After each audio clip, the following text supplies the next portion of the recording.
As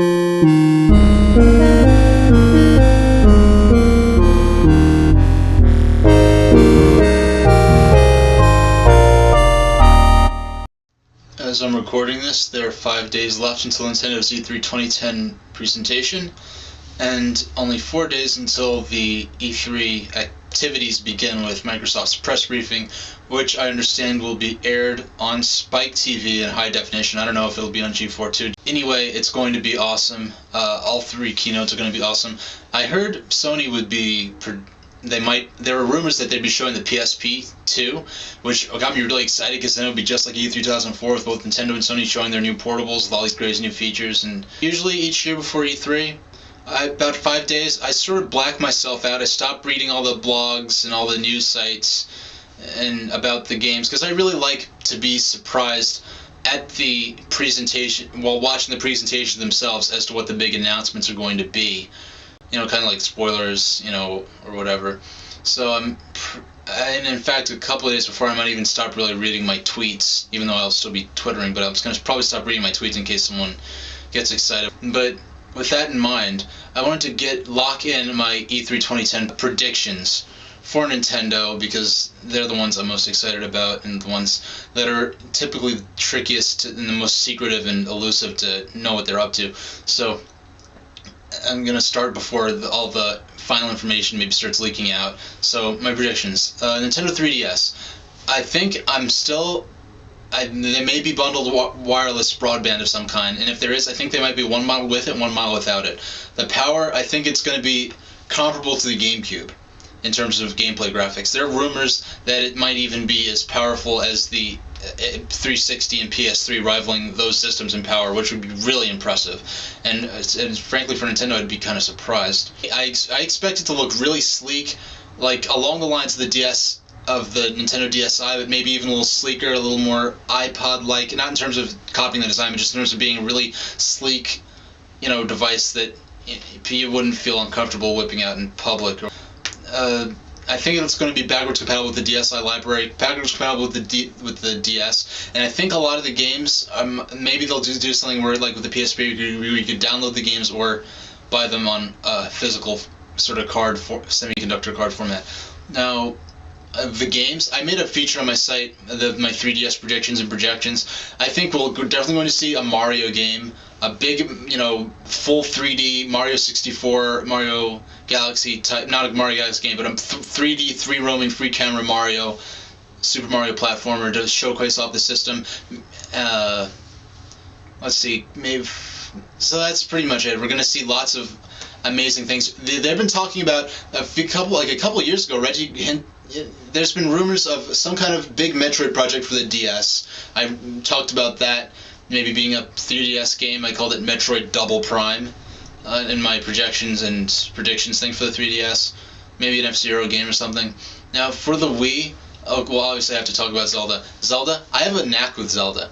Once upon a time, I said they should make a Zelda game where Link's a werewolf, and they made Twilight Princess. Then I said, only I would say this, they should make a Zelda game about trains and steam engines, and then they made Spirit Tracks, which I still haven't played for some reason. Lately, I've had a pretty big gimmick for airships and zeppelins and all kinds of steampunk flying machines. I think the next Zelda game will have something to do with flight or flying somehow. And the format, I don't know, when they say they're going to change like the structure of Zelda, you know, go into town, then you go into the dungeon, then you go to the overworld, and then back into a dungeon or town, and it's really repetitive. I'd like to see something, a really vast world like Zelda 2. Imagine playing through Zelda 2's world, but to full scale. That would be so epic. There hasn't been a Zelda overworld like that yet. The closest maybe has been Twilight Princess, but even that's still sort of stuck in a little sort of Ocarina of Time Majora's Mask sort of hub setup. Imagine a world like Twilight Princess, but it's the full scale of, say, the worlds from Zelda 2. That would just be incredible. You know, motion plus sword play. I think the character we saw in the concept art last year is definitely some way or form an incarnation or a representation of the Master Sword. I know when you see the Master Sword you want to think Ganon, but unless they try something really novel about Ganon, he's sort of becoming like Team Rocket, you know, sort of like just keeps coming back, and it's sort of really pathetic. I mean, I'd like an original villain like Zant, only make him like badass all the way through. Don't make him like, when I first saw Zant, and you see like when he pulls up his mask a bit, and you're like, oh man, he's some kind of badass like vampire or monster or something. And then he's just sort of some freaky chicken dude at the end. That was a nice twist in its own right, but it's like getting to hijack the story. I want a badass original villain who's a serious enough threat to warrant needing the Master Sword. I predict it's going to take place with the same length of Twilight Princess, maybe. I don't know, it's sort of hard to do because you want to have an original world. I'd like it to take place in Hyrule, but you know, when you have the two games taking place so far after each other, I mean, so close, if these games are consecutive, Twilight Princess and this new Zelda game, then I think it's going to be hard to explain how the world's totally transformed. But going on, Zelda, I think we might see a new Pikmin, either for maybe even for the 3DS. Pikmin 3 would be a great game for the 3DS. Pikmin, Kirby Wii. Remember, like in GameCube, been like either 2004 or 5, they showed a brand new Kirby platformer for the GameCube that never saw the light of day, just sort of vanished, maybe got canceled or shelved. Project Hammer, it's been canned. It would be nice to see Project Hammer with Motion Plus controls, because really looking back on it, the Project Hammer they showed at E3 2006 would have just been a waggle fest. Star Fox, that people are saying, this E3 is going to be so awesome for Nintendo. Their presentation is going to be like the best and possible 2 hours, they're saying it might be 2 hours long, of related entertainment things, short of actually playing video games, I'm ever going to have. It's going to be so awesome.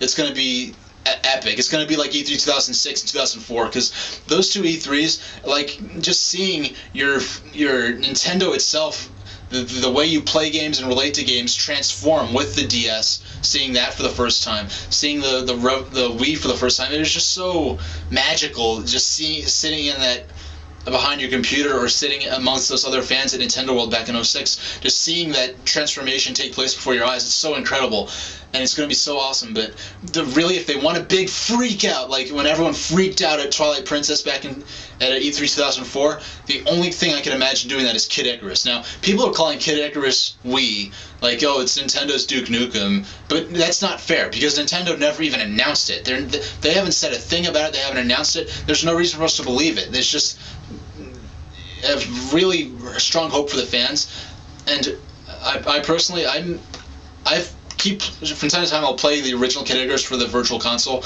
on the NES. I don't like it that much. I mean, it's good, but it keeps kicking my butt, and I'm not that good at it, and it's not very enthralling to me. But it's so funny how this sort of really obscure game is now like one of the most strongly desired Wii games among the hardcore fans. It's Wii Vitality Sensor. Maybe it'll be used with Zelda. There'll be some sort of, we know there's some sort of new Wii Sports type game coming out. Some sort of Wii Sports, Wii Play sort of game that will employ that. Wii Relax maybe will employ the Vitality Sensor, but I think there's also going to be some kind of major hardcore offering that'll use the Vitality Sensor. Maybe it'll even be Zelda. Remember in Twilight Princess, in Ocarina of Time, the Stone of Agony that lets you use the Rumble Pack to find secret items, it might be something like that, where it won't be necessary to play the game, but it'll be a cool bonus feature, like you could use the Vitality Sensor and you could, sort of get a feel, somehow it'll read your pulse or your vital signs, and it'll throw more enemies at you the more excited you get, or the musical change, because like Twilight Princess, Wind Waker had that dynamic music when you were fighting, and it would play those orchestral hits every time your sword struck the enemy, something like that, using the Vitality Sensor, and it's just going to be really cool and awesome, and I can't wait to see it. Oh, and for the Twilight Princess, for the name of the 3DS, I think it's either, remember back in E304, they said Nintendo DS was just a code name, and Reggie even said it would come to the market with a new name and with a new price. I think the final name might end up being 3DS. And if it isn't, it's going to be something not Wii oriented, but something really hip and something really brand oriented, something really to forge a new image for this product, because I really feel that Nintendo is going up against Apple. Iwata even said that Apple is Nintendo's enemy of the future. It's not just Sony anymore. So in a few days, in 5 days from filming this, we're going to see what's going on, and in 4 days I'm going to get to see Microsoft's conference. Unfortunately, due to my plans for E3, for Nintendo's media briefing, I'm going to have to probably miss seeing Sony's press briefing, but it's still going to be awesome. I can't wait. This is going to kick so much ass. It's going to be just totally awesome. So I'll see you then, and thank you very much for watching.